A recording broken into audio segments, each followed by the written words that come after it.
వి gold trusted gold buyers. మీరు తాకట్టు పెట్టిన బంగారాన్ని విడిపించి ఈ రోజు ఉన్న మార్కెట్ ధరకు కొనబడును.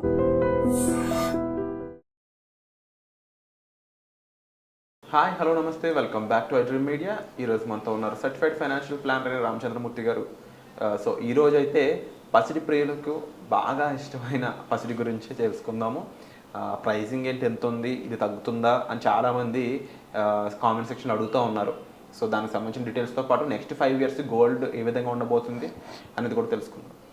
నమస్కారం సార్. నమస్తే అండి. సార్, గోల్డ్ అనగానే ప్రతి ఒక్కరికి అర్థమయ్యే ఇన్వెస్ట్మెంట్ ఆప్షన్ కింద చూడొచ్చేమో బహుశా. ఎందుకంటే దానికి ఏజ్తో లిమిట్ లేదు. ఎందుకంటే నాకు తెలిసి ఈ మార్కెట్స్ వీటన్నిటికన్నా ముందు నుంచి ట్రెడిషనల్ ఇన్వెస్ట్మెంట్గా గోల్డ్ అనేది ఉండిపోయింది. అయితే ఈ గోల్డ్ ప్రైస్ అనేది లాస్ట్ 5 years నుంచి ఇప్పటికి ఎలా పెరిగిందో నెక్స్ట్ 5 yearsలో అది 1,50,000 రూపాయలు టచ్ చేసే అవకాశం ఉందంటారా? ఎందుకంటే 98,000 ఉంది దాదాపు 24 క్యారెట్స్. అవునండి. సో ఫ్యూచర్ ఆఫ్ గోల్డ్ అంటే ఏంటంటారు? అవుతుంది సార్, అవుతుంది అంటారు. అవుతుంది. ఎందుకంటే గోల్డ్ కూడా ఎప్పుడు కూడా డౌన్ ట్రెండ్ లేదు. ఒకవేళ వచ్చినా టెంపరీ. అలాగే ఎందుకు అవుతుంది అంటున్నానంటే గోల్డ్కి మనకు కూడా 5 years తర్వాత మన పర్చేసింగ్ పవర్ పెరుగుతుంది. ఓకే, మనకి ఇన్కమ్ లెవెల్స్ పెరుగుతాయి. ఇవాళ మనం ఒక 1 lakh శాలరీ నార్మల్గా తీసుకోవడానికి 20 ఏళ్ళు పట్టింది. అంటే 20 ఏళ్ళ క్రితం ఒక జనరేషన్ 10,000 20,000 బతికిన ఆ లైఫ్ ఈ లైఫ్ లీడ్ చేయడానికి 1 lakh కావాల్సి వస్తుంది. అంటే మనం ఒక రకంగా 1 lakh శాలరీ పెంచుకున్నాం వల్ల లేకపోతే ఇన్ఫ్లేషన్ అడ్జస్ట్ అవ్వటం వల్ల అదే లైఫ్ లీడ్ చేయడానికి 1 lakh కావాల్సి వస్తుంది. సో సేమ్ ఆ రోజు గోల్డ్ ఎంత 10,000 ఉండేది, 1,00,000 అయింది. సో గోల్డ్ ఒకటిను ల్యాండ్ ఒకటి ఎప్పుడు చూసినా సామాన్యులకు ఒక మెట్టు పైన ఉంటుంది. సో అది ఇవాళ మ్యాటర్ కాదు, అది అలా ఉంటేనే ఎకానమీ బాగున్నట్టు. లేదనుకోండి, ఇప్పుడు గోల్డ్ అవైల్ అయింది అనుకోండి, ఆటోమేటిక్గా మనకు కూడా పర్చేసింగ్ పవర్ తగ్గిపోద్ది. ఓకే. సో గోల్డ్ ఒక్కటి తగ్గిందంటే రెసిషన్ వచ్చినట్టు. అంటే దీన్ని ఎలా చూడాలంటారు? ఇప్పుడు మీరు చెప్తున్న కాన్సెప్ట్ ప్రకారం గోల్డ్ రేట్ పెరిగింది అంటే బాధపడే వాళ్ళందరూ కూడా లేదు, ఇది మన సంపాదన నెక్స్ట్ వాల్యుయేషన్ అంతా పెరిగే ఛాన్సెస్ కనిపిస్తున్నాయని చూడొచ్చు అంటారు. అంతే అక్కడ జరిగేది. ఇప్పుడు 1 lakh అయినా కానీ మీరు షాప్స్కి వెళ్ళి చూడండి, గోల్డ్ కొంటూనే ఉన్నాం. సో అప్పుడు అంటే ఏంటి, ఇప్పుడు మనం ఒక మ్యారేజ్కి చూస్తుంటే ఇప్పుడు కొంత పెట్టాలి గోల్డ్, కాబట్టి అది ఎటు పెడుతున్నాం కాబట్టి గోల్డ్ మనకి ఏమవుతుందంటే ఒక రకంగా పాజిటివ్గా చూడాలి. ఎందుకంటే గోల్డ్ వాల్యూ పెరిగింది కాబట్టి మనకి ఇన్వెస్ట్మెంట్ అమౌంట్ పెరుగుతుంది, రేపొద్దున అది అసెట్ పెరుగుతుంది. సో ఓన్లీ గోల్డ్కి ఒక్కదానికి ఉన్న అడ్వాంటేజ్ ఏంటంటే అది ఆ వాల్యూని హోల్డ్ చేస్తుంది. మిగతా వేటికి అంత వాల్యూ ఉండదు. ఇప్పుడు ఆ గోల్డ్ ఎక్కడికి, ఇప్పుడు 20 ఏళ్ళ క్రితం గోల్డ్ ఏమైంది, ఇప్పుడు 1 lakh అయిపోవాలా? సో 10% మీరు వేస్టేజ్ తీసినా ఆ రోజు కొన్న గోల్డ్ ఇవాళ ఎంత అయింది?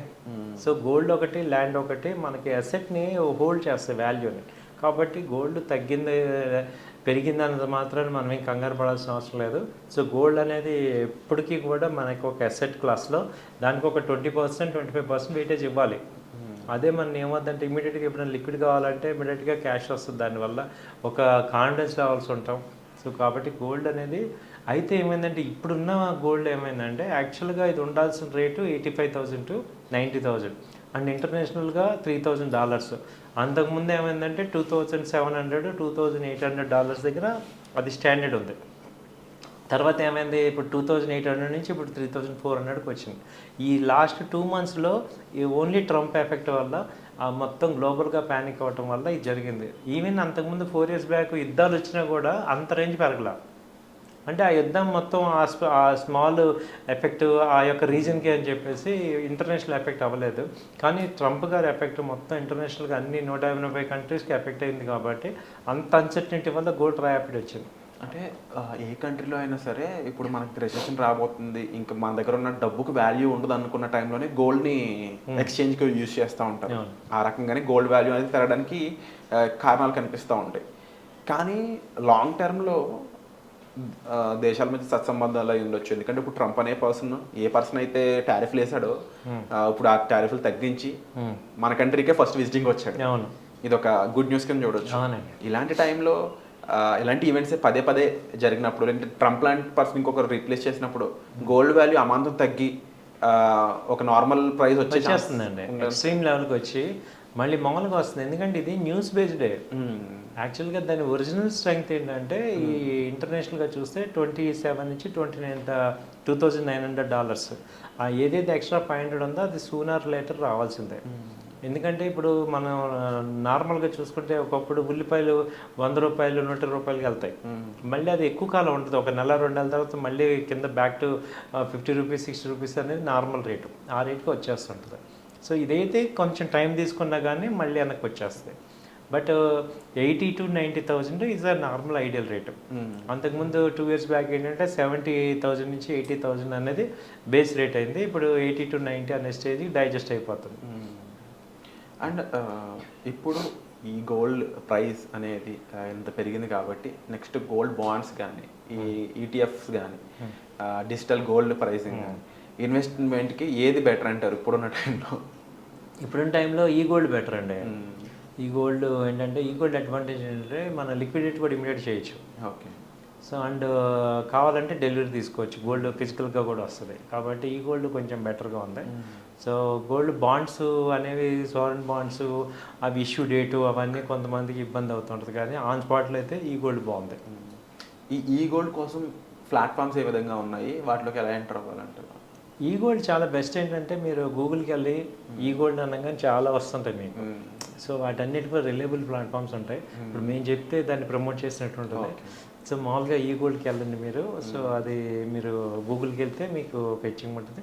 దాని గురించి ఏమైనా హెల్ప్ కావాలంటే సపోర్ట్ కావాలంటే మాకు ఫోన్ చేయండి, పర్సనల్గా హెల్ప్ చేస్తాం. సో మీరు గోల్డ్కి సంబంధించిన ఇన్వెస్ట్మెంట్స్ అంటే గోల్డ్ ఆర్నమెంట్సా లేకపోతే ఇన్వెస్ట్మెంటా, అది ఏ విధంగా మీ పర్పస్ ఏంటి అనే విషయాలపై కూడా మీరు డిస్ప్లే అవుతున్న నెంబర్స్ కాల్ చేసి రామచంద్రమూర్తి గారిని సంప్రదించవచ్చు. ఇదే కాకుండా ఇన్వెస్ట్మెంట్స్ గురించి అయి ఉండొచ్చు, ట్రైనింగ్స్ గురించి అయి ఉండొచ్చు. ముఖ్యంగా ట్రైనింగ్స్ ఎలా ప్రొవైడ్ చేస్తున్నారు సార్ ఇప్పుడు?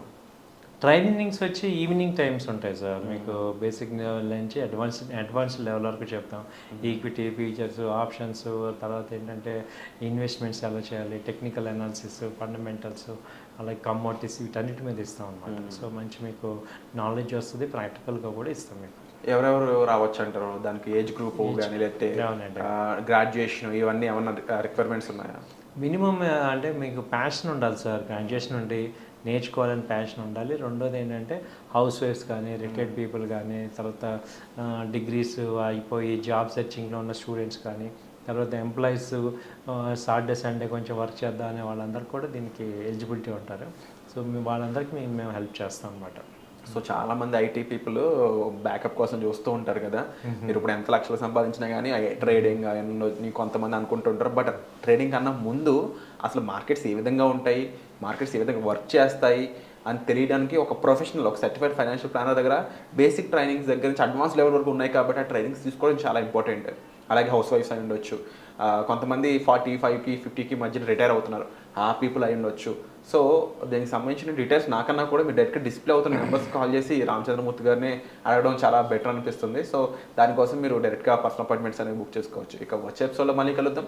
రామచంద్రమూర్తి గారితో ఎలాంటి ఎపిసోడ్స్ చేస్తే మీకు నచ్చుతాయి, ఎలాంటి ఎపిసోడ్స్ మీద మీకు అవగాహన కావాలనేది కామెంట్ సెక్షన్లో మెన్షన్ చేయండి. ఆ ఎపిసోడ్స్ని సార్ని అడిగి సార్ని ఒప్పించి మీ ముందుకు తీసుకొచ్చే ప్రయత్నం అయితే మేము చేస్తాం. Thank you so much sir. Thank you.